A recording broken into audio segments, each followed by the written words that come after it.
सलमान वो मतलब सुपरस्टार है नेक्स्ट, वो मतलब हो ही गया ऑलमोस्ट, बट एक जो होता है ना कि मतलब अब नेक्स्ट कौन, वो रणवीर सिंह है, क्योंकि एक तो उसका काम का अप्रोच वैसा है। एक टाइम पर रणवीर सिंह को सबसे बैंकेबल एक्टर कंसीडर किया जाता था, एंड चाहे कोई भी जॉनर हो, ड्रामा से लेकर कॉमेडी तक, अगर कोई हर जॉनर पुल ऑफ कर सकता था तो रणवीर कपूर के बाद रणवीर सिंह का ही नाम आता। एंड इन दोनों को इंडिया के one of the most versatile actor and same league of actor में कंसीडर किया जाता था। लाइक बस 19-20 का डिफरेंस था, बट आज की रियलिटी काफी अलग है, क्योंकि रणवीर कपूर रणवीर सिंह से काफी आगे निकल चुके हैं। लाइक जो डिफरेंस 19-20 का था, अब वो 19-49 का हो चुका है। तो इन बीते कुछ सालों में ऐसा क्या हुआ कि अब कोई भी प्रोड्यूसर रणवीर सिंह पर पैसे इन्वेस्ट करने के लिए तैयार नहीं है, और यहाँ तक कि उनकी जो ऑलरेडी अनाउंस फिल्म थी वो भी कैंसिल हो रही है। एंड क्या ये डाउनफॉल रणवीर सिंह के करियर के एंड होने वाला है, और उससे भी ज्यादा इंपॉर्टेंट सवाल, रणवीर सिंह के इस डाउनफॉल के पीछे का एक्चुअल रीजन क्या है? तो इन सभी क्वेश्चंस का आंसर जानते हैं आज के इस वीडियो में। An actor from Bollywood you can't wait to do steamy scenes with. Ranveer Singh. Ranveer Singh, you want to do?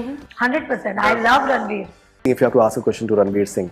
Why so hot? He's already a legend. Ranveer Singh. Ranveer Singh? Yeah. Ranveer is looking sexy. तो downfall के बारे में बात करने से पहले हम रणवीर की थोड़ी सी बैक स्टोरी जान लेते हैं। तो रणवीर का जन्म 6 जुलाई 1985 को मुंबई में हुआ था, एक काफी वेल टू डू फैमिली में, बिकॉज रणवीर के फादर जगदीश सिंह भवानी एक बिजनेसमैन थे बाय प्रोफेशन, जिस वजह से रणवीर की फैमिली में शुरुआत से ही फाइनेंशियल स्टेबिलिटी थी। वही रणवीर की मॉम अंजू सिंह भवानी और रणवीर की बड़ी बहन रितिका, दोनों ने रणवीर को काफी सपोर्ट किया अपने एक्टिंग के पैशन को परस्यू करने के लिए। और वेल टू डू फैमिली से बिलोंग करने की वजह से रणवीर पर कोई फाइनेंशियल बर्डन भी नहीं था, एंड फैमिली के सपोर्ट से रणवीर ने अपने एक्टिंग के पैशन को फॉलो किया बिना किसी टेंशन के। वैसे रणवीर को हमेशा से एक्टर बनना था, एंड वो स्कूल डेज से ही प्लेज एंड डिबेट में पार्टिसिपेट करते थे। बट धीरे धीरे रणवीर को रियलाइज हुआ कि एक्टर बनना इतना भी आसान नहीं है, क्योंकि उन्हीं की तरह हजारों लोग एक्टर बनने का ड्रीम लेकर आते हैं मुंबई में, और इस वजह से मूवीज में ब्रेक मिलने का चांसेस भी काफी कम है। एंड इसके बाद रणवीर ने अपना पूरा फोकस एक्टिंग से शिफ्ट कर दिया क्रिएटिव राइटिंग पर। फिर अपने आगे की स्टडीज कंप्लीट करने के लिए रणवीर यूएस गए, एंड वहीं से रणवीर ने अपनी बैचलर्स ऑफ आर्ट की डिग्री कंप्लीट की टेलीकम्युनिकेशन में। एंड अपने यूनिवर्सिटी डेज में रणवीर ने एक्टिंग क्लासेस एंड थिएटर भी ज्वाइन किया था एज सेकेंडरी स्टडी। फिर अपनी स्टडीज कंप्लीट करने के बाद रणवीर ने एज कॉपी राइटर भी काम किया है कुछ साल के लिए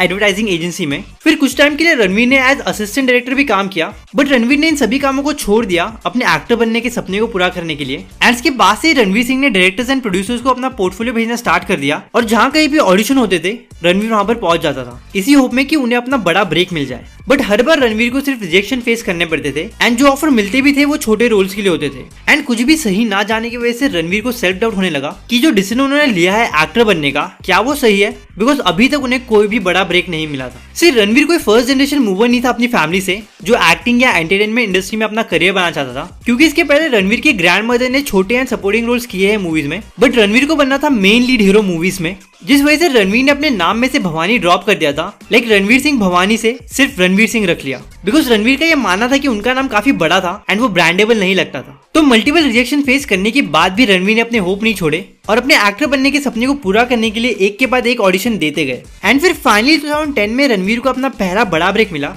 बेसिकली रणवीर के ऑडिशन को देख के यशराज फिल्म के आदित्य चोपड़ा काफी इंप्रेस हुए थे, एंड रणवीर सिंह उन्हें एक प्रॉपर फिट लगा अपनी अपकमिंग मूवी के लिए, जिस वजह से उन्होंने रणवीर को ऑफर की बैंड बाजा बारात अनुष्का शर्मा के ऑपोजिट। Excuse me? किसके साइड से हो तुम? तुम्हें क्यों बताओ? एक मिनट जरा यार साइड पे आओगे? क्यों आओ भाई? तो बैंड बाजा बारात मूवी मिलने के बाद रणवीर ने अपने साइड से कोई कसर नहीं छोड़ी अपना बेस्ट देने में। बेसिकली रणवीर बैंड बाजा बारात मूवी में एक टिपिकल दिल्ली बॉय का रोल प्ले करने वाले थे एज बिट्टू शर्मा, बट रणवीर तो बिलोंग करता था मुंबई से, जिस वजह से उन्हें दिल्ली के स्टाइल एंड स्लैंग के बारे में ज्यादा आइडिया नहीं था। तो अपने रोल के प्रिपरेशन के लिए रणवीर ने काफी सारा टाइम दिल्ली कैंपस में बिताया, ताकि वो वहाँ के लड़कों के बिहेवियर एंड स्लैंग को अच्छे से समझ पाए, सो दैट उन्हें जो अपॉर्चुनिटी मिली है वो उसके साथ कंप्लीटली जस्टिस कर सके। एंड अब बैंड बाजा बारात मूवी देख लो, कहीं भी आपको रणवीर की परफॉर्मेंस में ऐसा फील नहीं होगा कि ये एक न्यू कमर की परफॉर्मेंस थी, और ये कहने में कुछ गलत नहीं होगा कि रणवीर ने अपने रोल के साथ कंप्लीट जस्टिस किया था। मैं तो सिंगल ही बेस्ट। तू कहाँ पहुंच गई? प्रॉमिस मैं कभी फ्रेंडशिप के आगे नहीं बढ़ूंगा। क्या गारंटी है? ले ब्रेड पौड़ी कसम। अब बैंड बाजा बारात मूवी का बॉक्स ऑफिस नंबर देखा जाए तो फिल्म एक कमर्शियल हिट थी, और अपनी डेब्यूट मूवी ये कमर्शियल हिट होने की वजह से रणवीर को ज्यादा स्ट्रगल नहीं करना पड़ा अपनी नेक्स्ट अपॉर्चुनिटी के लिए। एंड ये काफी ऑब्वियस था, क्योंकि अगर कोई क्रिकेटर अपने डेब्यूट मैच में सेंचुरी मारता है तो ये तो कंफर्म है कि वो नेक्स्ट मैच खेलेगा ही खेलेगा। In the same way Ranveer के साथ भी कुछ ऐसे ही हुआ, क्योंकि यशराज फिल्म ने रणवीर को एक और फिल्म ऑफर की, जो कि थी लेडीज वर्सेस रिकी बेल, और इंटरेस्टिंग बात तो ये है, जब आदित्य चोपड़ा ने डिसाइड किया था रणवीर सिंह को बैंड बाजा बारात मूवी में कास्ट करने का, तब करण जौहर ने आदित्य चोपड़ा से कहा था ये तुम किस बंदे को कास्ट कर रहे हो, ये वर्कआउट नहीं करेगा। बट आदित्य चोपड़ा ने करण जौहर की एडवाइस को इग्नोर किया और रणवीर सिंह को उसका पहला ब्रेक दिया। और वैसे भी कहते हैं ना, if it's in your fortune no one can take it away from you. And फिर बैंड बाजा बारात के बाद लेडीज वर्सेस रिकी बहल भी एक कमर्शियल हिट रही। क्या करूं ओ लेडीज, मैं हूं आदत से मजबूर। लुटेरा मूवी भले ही एक कमर्शियल फेलियर रही हो, बट उस मूवी से हमें रणवीर की सिंसियर साइड ऑफ एक्टिंग देखने मिली। एंड लुटेरा मूवी में रणवीर की परफॉर्मेंस के लिए उन्हें काफी अप्रिशिएशन मिला। बट रणवीर सिंह को इंडिया का one of the best versatile actor बनाने में या फिर रणवीर का ट्रू पोटेंशियल अनलीश करने में किसी का सबसे बड़ा हाथ है तो वह संजय लीला भंसाली। जितनी तो सेक्सी है उतनी डेंजर। चिते की चाल, बाज की नजर और बाजीराव की तलवार पर संदेह नहीं करते, कभी भी मात दे सकती है। सुना है बहुत खूबसूरत है आपका चित्तौड़गढ़। वाकई ऊपर वाले ने बड़ी नेमतों से नवाजा है आप राजपूतों को। बेमिसाल हुनर, आलीशान शान और शौकत। क्योंकि पहले गोलियों की रासलीला रामलीला में अपने एनर्जेटिक परफॉर्मेंस से रणवीर ने सबका दिल जीता। फिर बाजीराव मस्तानी में पेशवा बाजीराव बनकर रणवीर ने खुद को टॉप लिस्ट ऑफ एक्टर्स में शामिल करा। एंड इसके बाद पद्मावत मूवी में अपने परफॉर्मेंस से रणवीर ने सबको बता दिया, I am not just here to act but also to rule. तो पद्मावत मूवी में रणवीर की परफॉर्मेंस एज खिलजी सबने अप्रिशिएट किया, चाहे क्रिटिक्स हो या फिर audience. And I don't no कि रणवीर के अलावा कोई भी एक्टर उस इंटेंसिटी को मैच कर पाता।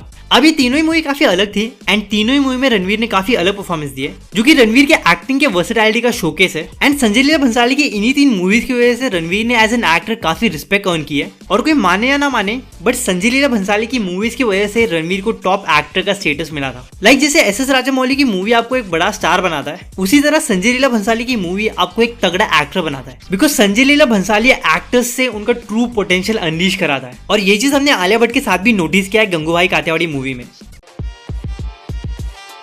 देखो, रणवीर को ऑन स्क्रीन देखना जितना पसंद आता है लोगों को, उतना ही ऑफ स्क्रीन रणवीर की पर्सनालिटी इरिटेटिंग है। और रणवीर के इस डाउनफॉल की शुरुआत कहीं ना कहीं बाजीराव मस्तानी मूवी के प्रमोशन के टाइम से शुरू हुई थी। बेसिकली रणवीर ने तब अपना ड्रेसिंग स्टाइल काफी चेंज कर दिया था। वो काफी यूनिक एंड क्रिएटिव कॉस्ट्यूम पहनकर अपना पब्लिक अपीयरेंस देने लगे। तो स्टार्टिंग में रणवीर के इस एक्सपेरिमेंट को तो काफी अप्रिशिएशन मिला लोगों से, बट धीरे धीरे रणवीर उस चीज को काफी एक्सट्रीम लेकर चले गए। मीन्स कुछ भी मीनिंगलेस ड्रेसिंग करने लगे और एक स्टार कम बल्कि एक जोकर ज्यादा लगने लगे। लाइक जैसे उर्फी जावेद ने अपना सोशल मीडिया करियर स्टार्ट किया था, कुछ भी ऊट पटांग कपड़े पहनकर रोड पर चलना। और ऐसे ड्रेसेस फैशन शो में एक अलग इंपैक्ट क्रिएट करते हैं और वहीं उनकी ज्यादा वैल्यू होती है, ना कि रोड पर। जैसे एक अच्छे आर्ट पीस की सही वैल्यू आर्ट एग्जीबिशन में ही लगती है, क्योंकि अगर आप उसे लोकल मार्केट में बेचने जाओगे तो सिर्फ 200 या 300 रुपए मिलेगा। In the same way Ranveer ने अपना ब्रांड वैल्यू गिरा दिया। मींस एक्सक्लूसिव जैसा कुछ रहा ही नहीं रणवीर की पब्लिक अपीयरेंस में। लाइक कहीं भी कुछ भी इवेंट हो रहा है तो रणवीर आपको वहां दिखाई देगा, हर दूसरी एड में रणवीर आपको दिखाई देगा। इतना ही नहीं बल्कि हर अवार्ड शो में रणवीर आपको या तो डांस करते हुए या तो अवार्ड लेते हुए दिखाई देगा। और एक बार के लिए रणवीर का ओवर एक्सपोजर हो चुका है, ये हम लेट गो भी कर देते हैं, तो भी रणवीर सिंह ने वो एक स्टार वाला पर्सोना होता है वो लूज कर दिया है और अब वो एक सोशल मीडिया इन्फ्लुएंसर ज्यादा लगता है। जैसे किसी भी एक्टर को लेकर पब्लिकली जो पर्सोना होता है वो उनकी पीआर टीम क्रिएट करती है। वहीं रणवीर के केस में उनकी पीआर स्ट्रैटेजी गलत चली गई। बेसिकली उनको ये बात समझ में नहीं आई कि how much is too much. Basically Ranveer को ऐसे ही पोर्ट्रे किया जा रहा था कि वो एक हाईली एनर्जेटिक बंदा है एंड वो लोग इसी वे में रणवीर को प्रमोट कर रहे थे एंड ये चीज वर्क भी की है, क्योंकि कभी ना कभी कहीं ना कहीं आपने ये सुना ही होगा कि रणवीर एक पावर हाउस है, बहुत ही एनर्जेटिक है। साथ ही साथ ऐसा भी परसेप्शन क्रिएट कर रहे थे कि वो एक ग्रीन फ्लैग गाय है, एक ग्रीन फ्लैग हस्बैंड है, जो सबके साथ कंफर्टेबल हो जाता है, काफी फ्रेंडली है। लाइक कैसा भी इन्वायरमेंट हो वो एडजस्ट हो जाएगा, रिगार्डलेस उसका किसी पर्सन के साथ फर्स्ट मीट ही क्यों ना हो, उसे काफी फ्रेंडली वे में ट्रीट करेगा और सामने वाले पर्सन के लिए इतना अफेक्शन दिखाएगा कि मैं आपको बहुत एडमायर करता हूँ, बहुत मानता हूँ। और ऐसा वो कुछ सिलेक्टिव लोगों के लिए नहीं बल्कि सभी के लिए कहता है जिनके साथ वो स्टेज शेयर करता है। लाइक सामने वाले पर्सन को इतना ओवर हाइप कर देगा कि like you are this, you are that, you are the man. और जब भी रणवीर स्टेज पर होता है वो बहुत लाउड बिहेव करता है। लाइक थोड़ा भी नहीं सोचेगा सामने वाले पर्सन के कंफर्ट के बारे में, कुछ भी स्टंट करेगा just to be the talk of the town. Like Liger movie के प्रमोशन इवेंट पे रणवीर को बुलाया था एंड वो कितना ओवर बिहेव कर रहा था। Even south Indian award shows पर भी उसको बुलाया गया था एंड वहां पर भी वो सेम हरकतें कर रहा था। एंड इससे क्लियरली पता चलता है कि वो एक इमेज प्रिटेंड करने का ट्राई कर रहा है पब्लिक में कि I am the most fun loving guy you will ever find. And I don't know why but मुझे ऐसा लगता है कि रणवीर सिंह शाहरुख खान बनने का ट्राई कर रहा है इन पर्सन। मींस लाइक जिस तरीके से Shahrukh Khan love and affection दिखाते हैं सामने वाले पर्सन के लिए, जिसके लिए इंडस्ट्री के हर लोग शाहरुख खान की तारीफ करते हैं, वैसा सेम रणवीर सिंह भी करने का ट्राई कर रहा है, बट वो उसके लिए पॉसिबल नहीं है, क्योंकि जब भी वो ऐसा ट्राई करता है वो काफी फेक एंड ओवर लगता है। और ये जो रणवीर का लाउड बिहेवियर है वो गली बॉय मूवी के टाइम से शुरू हुआ है और उसके बाद से वो उस चीज को एक नॉच ऊपर ही लेते गए, जो कि स्टार्टिंग में तो अच्छा लगता था था बट अब इरिटेटिंग लगने लगा है। लाइक कुछ अटेंशन सीकर लड़कियां नहीं होती जो ओवर रिएक्ट करती है just to be the centre of attraction, like सब मेरे बारे में ही बात करें एंड मुझे ही देखे, वैसी ही सेम हालत हो चुकी है रणवीर सिंह की अब अटेंशन सीकर वाली। तो इतना ही नहीं, कुछ कंट्रोवर्सीज का भी हाथ है रणवीर सिंह के इस डाउनफॉल के पीछे।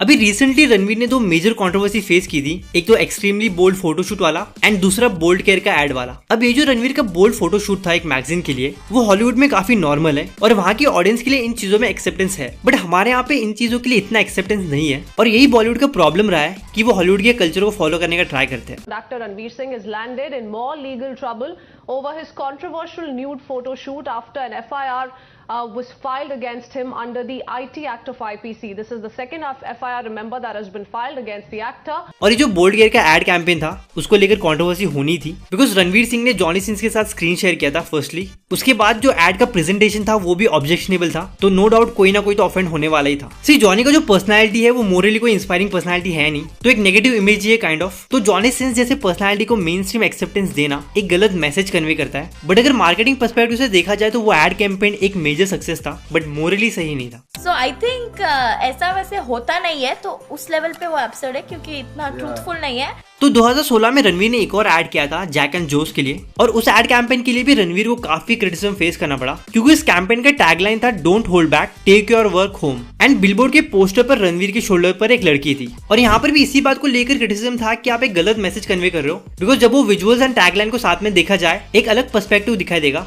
A billboard featuring popular Bollywood actor Ranveer Singh has triggered anger and stoked debate over sexism and popular culture. And major backlash face करने की वजह से रणवीर ने पब्लिक अपॉलॉजी भी मांगी उस एड कैंपेन के लिए। इवन रणवीर पर ऐसे भी एलिगेशन लगे थे कि उन्होंने 10 लाख रुपए दिए थे अपने डेब्यूट के लिए, बट इस चीज को रणवीर ने कंप्लीट नॉनसेंस कहा है कि 10 लाख लेकर वायरएफ करेगा भी क्या, और ये चीज जस्टिफाइड भी लगता है। मींस 10 लाख रुपए लेकर वायरएफ 10 करोड़ का रिस्क क्यों लेगा रणवीर सिंह को लॉन्च कर, क्योंकि बैंड बाजा बारात मूवी का बजट 10 करोड़ था, और अगर इनकेस रणवीर ने 10 लाख रुपए दिए भी होंगे तो वो किसी मिडिल पर्सन ने खाए होंगे, ना कि वायर। इसके अलावा रणवीर ने पब्लिकली काफी स्टूपिड स्टेटमेंट भी पास की है, चाहे अर्ली एज में अपनी वर्जिनिटी लूज करने के बारे में बात की हो, या फिर सलमान खान की फिल्म एकता टाइगर को बोरिंग कहना हो, या फिर कॉफी विद करण के एपिसोड पे अनुष्का शर्मा के साथ मिसबिहेव करना हो। ऐसे कई सारे इंसिडेंट्स हैं जिस वजह से रणवीर सिंह को काफी हेट एंड क्रिटिसिज्म फेस करना पड़ा है। और AIB के रोस्ट वाले इवेंट को कैसे भूल सकते हैं, जिसको लेकर भी काफी मेजर कंट्रोवर्सी हुई थी, बिकॉज जब AIB नॉकआउट का वीडियो अपलोड हुआ था तो काफी सारे लोग ऑफेंड हुए थे, इंडस्ट्री के अंदर के भी एंड जनरल ऑडियंस भी, बिकॉज वो इवेंट कॉफी विद करण का 10 to 20x था, लाइक बिना किसी फिल्टर के सेट परफॉर्म किए जा रहे थे। In good humour according to me, कोई आपको फोर्स नहीं कर रहा है। I don't believe in censorship. We are not ready for such kind of a show. Recipe और छुपी हुई है, तो मैंने तो उनको डांटा, मैंने बोला यार मुझे ये फनी नहीं लग रहा। तो इसी तरह रणवीर सिंह अपने करियर में अब तक कई सारी कंट्रोवर्सीज का हिस्सा रहे, तो जितना हाथ उनके कंट्रोवर्सीज का उनके डाउनफॉल के पीछे, उतना ही उनकी PR टीम का भी हाथ है। बट अब रणवीर एंड उनकी टीम इस सेटबैक को एक्नॉलेज करके सीरियसली ले रहे हैं, क्योंकि अगर आप रणवीर का सोशल मीडिया हैंडल चेकआउट करोगे तो आपको पता चल जाएगा कि उनकी PR टीम लग चुकी है रणवीर की रीब्रांडिंग में। एंड ये डेफिनेटली रणवीर सिंह के करियर का एंड नहीं है, it just a low phase, क्योंकि अगर Akshay Kumar back to back इतनी सारी फ्लॉप फिल्म देने के बाद भी एक के बाद एक फिल्म साइन करते जा रहे हैं, तो उस हिसाब से रणवीर के पास तो काफी चांस है कमबैक करने का, और इसकी शुरुआत ऑलरेडी हो चुकी है रॉकी और रानी की प्रेम कहानी मूवी के साथ। बाकी आप लोगों को क्या लगता है रणवीर के इस डाउनफॉल के पीछे और क्या रीजन है, एंड क्या वो सच में कमबैक कर पाएंगे या फिर नहीं? और कभी भी आपके मन में ये सवाल आया होगा कि विजय देवरकोंडा को इतना हेट क्यों मिलता है, तो उसके लिए फर्स्ट वाली वीडियो पे क्लिक करना। Otherwise that's all for day, मैं आपसे फिर मिलता हूँ अगली वीडियो के साथ।